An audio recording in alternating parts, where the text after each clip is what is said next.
ನಮಸ್ಕಾರ. ಇಬ್ಬರ ಜಗಳ ಮೂರನೇವನಿಗೆ ಲಾಭ ಅಂತೆ.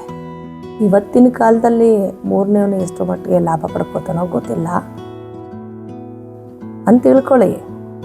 ನಮ್ಮ ಪ್ರೀತಿ ಪಾತ್ರರು ನಮ್ಮ ಆತ್ಮೀಯರ ಜೊತೆ ಕೆಲವೊಂದು ಪರಿಸ್ಥಿತಿಯಲ್ಲಿ ಜಗಳ ಆಡ್ಕೊಬಿಡ್ತೀವಿ.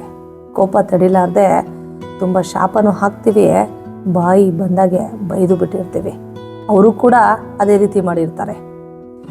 ನಮ್ಮಿಬ್ಬರನ್ನ ಅಬ್ಸರ್ವ್ ಮಾಡ್ತಿರ್ತಾರಲ್ಲ, ಎರಡು ತಲೆಯ ನಾಗರ ಹಾವಿನ ರೀತಿಲಿ ಇರ್ತಾರಲ್ಲ, ನಮ್ಮ ಜೊತೆಯಲ್ಲಿ ಮತ್ತು ಅವ್ರ ಜೊತೆಯಲ್ಲಿ ಆತ್ಮೀಯರಾಗಿ ಅವ್ರ ಬಗ್ಗೆ ಯಾವತ್ತೂ ಹುಷಾರಾಗಿರ್ರಿ.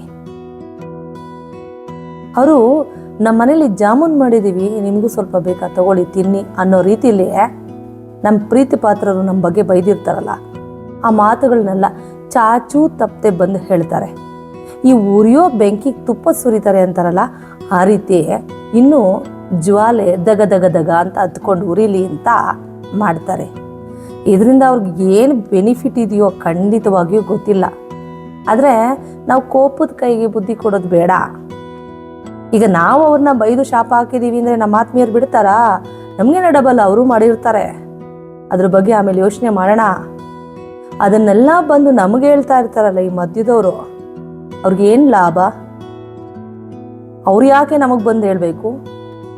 ನೀವು ಕೇಳಿ ನೋಡಿ ಅವ್ರನ್ನ, ಯಾಕೆ ಅವರು ಹೇಳಿರೋ ಮಾತುಗಳನ್ನ ಬೈದಿರೋ ಮಾತುಗಳನ್ನೆಲ್ಲ ನಮಗೆ ಬಂದು ಹೇಳ್ತಾ ಇದ್ದೀರಾ ಅಂತ. ಹಾಗೆ ಅವ್ರು ಹೇಳ್ತಾರೆ, ಏನೋಪ್ಪ ನೀವು ನಮಗೆ ತುಂಬ ಬೇಕಾದವರು, ಪ್ರೀತಿ ಪಾತ್ರರು, ನಿಮ್ಮ ಮೇಲಿನ ಗೌರವಕ್ಕೋಸ್ಕರ ಅವ್ರು ಏನೇನು ಹೇಳಿದ್ರೋ ಅವನ್ನೆಲ್ಲ ಚಾಚೂ ತಪ್ಪದೆ ಬಂದು ನಿಮ್ಮ ಹತ್ರ ಹೇಳ್ತಾ ಇದ್ದೀನಿ ಅಂತ. ಅಲ್ಲ ರೀ, ನಾವೇನು ಕಿವಿಗೆ ಹೂವು ಇಟ್ಕೊಂಡಿರ್ತೀವ? ಅವರು ಬೈದಿರೋದನ್ನೆಲ್ಲ ಬಂದು ನಮ್ಗೆ ನೀವು ಚಾಚು ತಪ್ಪದೆ ಹೇಳ್ತಿರಲ್ಲ, ಇದನ್ನ ಯಾರಾದರೂ ಪ್ರೀತಿ ಅಂತ ಕರೀತಾರ? ನಿಮಗೆ ನಿಜವಾಗ್ಲೂ ನಮ್ಮ ಮೇಲೆ ಪ್ರೀತಿ ಇರೋದೇ ಆದರೆ ಆ ವಿಷಯವನ್ನು ಹೈಡ್ ಮಾಡಬೇಕು. ಆ ವಿಷಯವನ್ನು ಹೇಳಿದ್ರೆ ಇವ್ರು ಇನ್ನೂ ಕೋಪ ಮಾಡ್ಕೋತಾರೆ, ನೊಂದ್ಕೋತಾರೆ ಅನ್ನೋ ಪರಿಜ್ಞಾನ ನಿಮ್ಗಿರಲ್ವಾ?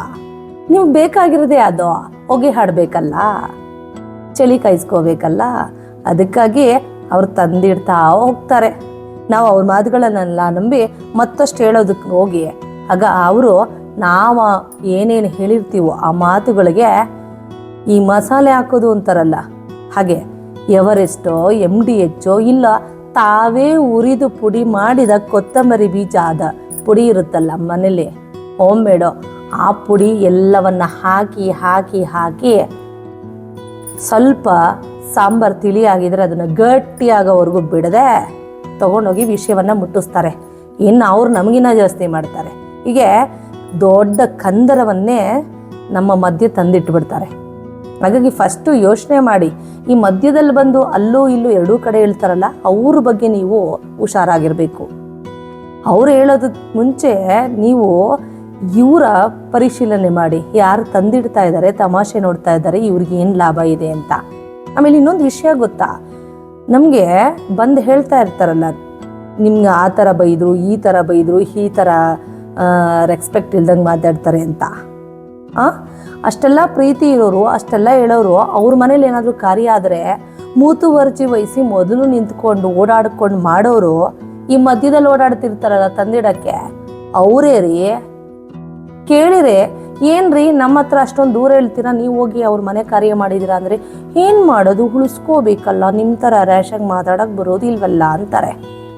ಇದು ಎಂಥದ್ರಿ, ನಮ್ಮನ್ನು ರ್ಯಾಶ್ ಮಾಡೋರು ಇವರೇ, ಮತ್ತೆ ಹೋಗಿ ಸಮಯ ಸಾಧಕರು. ನೋಡಿ, ಇಬ್ಬರ ಜಗಳ ಮೂರನೇವ್ರಿಗೆ ಲಾಭ ಅಂತ ಒಂದು ಕಾಲದಲ್ಲಿ ಇತ್ತು. ಈಗೆಲ್ಲ ಅಪ್ಡೇಟ್ ಆಗಿದ್ದಾರೆ, ಹುಷಾರಾಗಿದ್ದಾರೆ.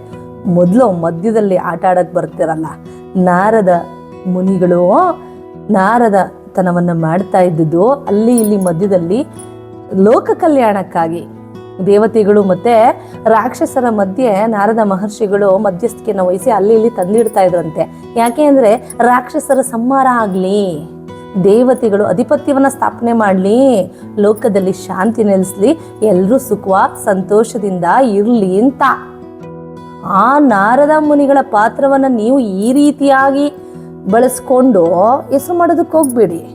ಏಕೆಂದರೆ ಆ ನಾರದ ಮುನಿಗಳನ್ನು ನಾವಿವತ್ತು ದೇವರು ಅಂತ ಪೂಜೆ ಮಾಡ್ತೀವಿ.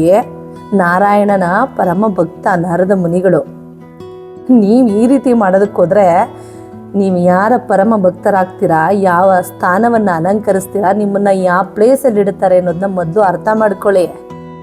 ಯಾವಾಗ ನೀವಿಬ್ಬರು ಮಧ್ಯೆ ತಂದಿಟ್ಟು ನೀವು ತಮಾಷೆ ನೋಡಿ ಯಾರ ಸಂಬಂಧಕ್ಕೆ ಉಳಿ ಹಿಂಡಿ ದೊಡ್ಡ ಕಂದರವನ್ನು ಸೃಷ್ಟಿ ಮಾಡ್ತಾ ಇರ್ತೀರಲ್ಲ, ಒಂದಲ್ಲ ಒಂದು ದಿನ ನಿಮ್ಮ ಜೀವನದಲ್ಲೂ ಕೂಡ ಅದು ರಿವರ್ಸ್ ಆಗುತ್ತೆ, ಬೂಮ್ರಾಗ್ ಆಗುತ್ತೆ, ತಿರುಗುವಾಣ ಅಂತಾರಲ್ಲ ಆ ರೀತಿ ನಿಮ್ಮನ್ನ ಹುಡುಕೊಂಬಂದು ನಿಮಗೆ ಅಲ್ಲಿ ನಿಂಬೆಹಣ್ಣನ್ನು ಹಿಂಡ್ಬಿಡುತ್ತೆ.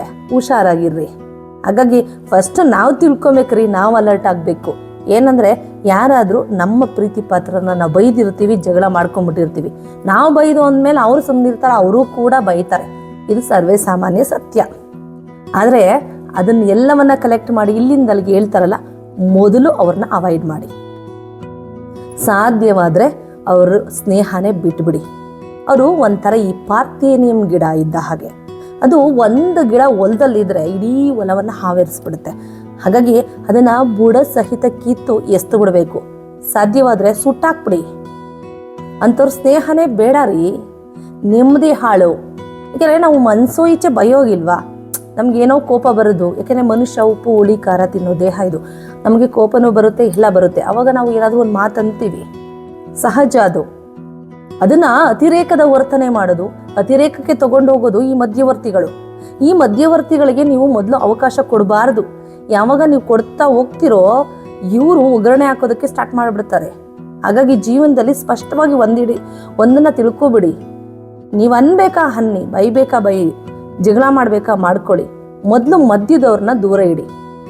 ನಂತರ ನಿಮ್ಮ ನಿಲುವೇನೋ, ನಿಮ್ಮ ಜೀವನ ಏನೋ, ನಿಮ್ಮ ಸಂತೋಷ ಏನೋ, ನಿಮ್ಮ ದಾರಿಯಲ್ಲಿ ನೀವು ಸಾಗಿ, ಇಲ್ಲ ಕೂತ್ಕೊಂಡು ಮಾತಾಡಿ ಸಮಸ್ಯೆನ ಬಗೆಹರಿಸ್ಕೊಳ್ಳಿ. ಅರ್ಥ ಆಯ್ತಲ್ಲ? ಸಬ್ಸ್ಕ್ರೈಬ್ ಮಾಡಿ ಚಾನಲ್ನ. ಮತ್ತಷ್ಟು ವಿಡಿಯೋಗಳೊಂದಿಗೆ ನಿಮ್ಮ ಜೊತೆ ಇರ್ತೀನಿ. Thank you.